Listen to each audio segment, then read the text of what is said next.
Hi అండి. ఈరోజు నేను చికెన్ కర్రీ చేస్తున్నాను. ముందుగా చికెన్ని బాగా వాష్ చేసి పెట్టుకున్నాను. తర్వాత ఉల్లిపాయ, టమాటా పేస్ట్ చేసుకున్నాను. అల్లం వెల్లుల్లి పేస్ట్ చేసుకున్నాను. రెడీగా పెట్టుకున్నాను. ముందేమో పొయ్యి వెలిగించుకొని కళాయి పెట్టుకుందాం. పొయ్యి వెలిగించుకొని కళాయి పెట్టుకున్నాను. 2 పచ్చిమిరపకాయలు వేసాను. కరివేపాకు 2 పచ్చిమిరపకాయలు వేసుకున్నాను.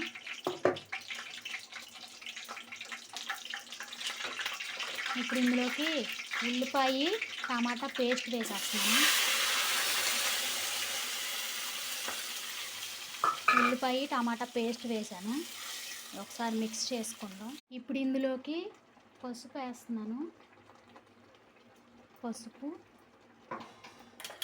రుచికి సరిపడా ఉప్పు,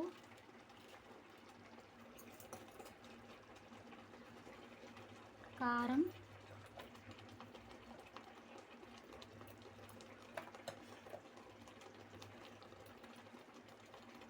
ఇప్పుడు ఇది చూసుకుందాం. మూత తీసుకొని కొంచెం వేగింది, కొద్దిగా వేగాలి. వేగిన తర్వాత చికెన్ వేసుకుందాం.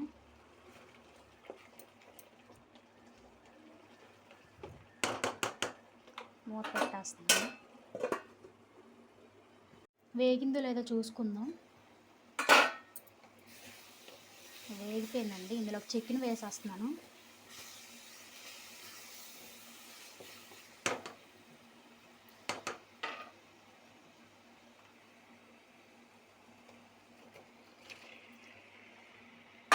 చికెన్ వేసాను.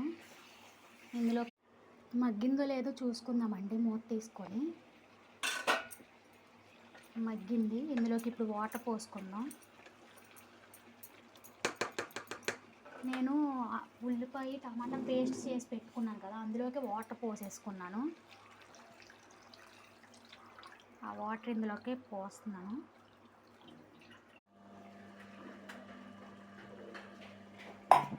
ఇప్పుడు మూత తీసుకొని చూసుకుందాం ఎలా ఉందో చికెను.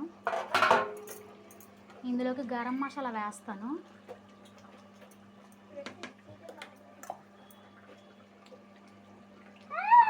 గరం మసాలా వేసుకున్నాను. ఇంకొంచెం దగ్గర అవ్వాలి. ఇప్పుడు మూత తీసుకొని ఉడికిందో లేదో చూసుకుందాం.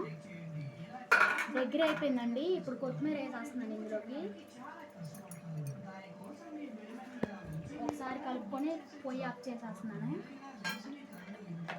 చికెన్ రెడీ అయిపోయింది. వీడియో నచ్చితే లైక్ చేసుకొని సబ్స్క్రైబ్ చేసుకోండి. Thank you.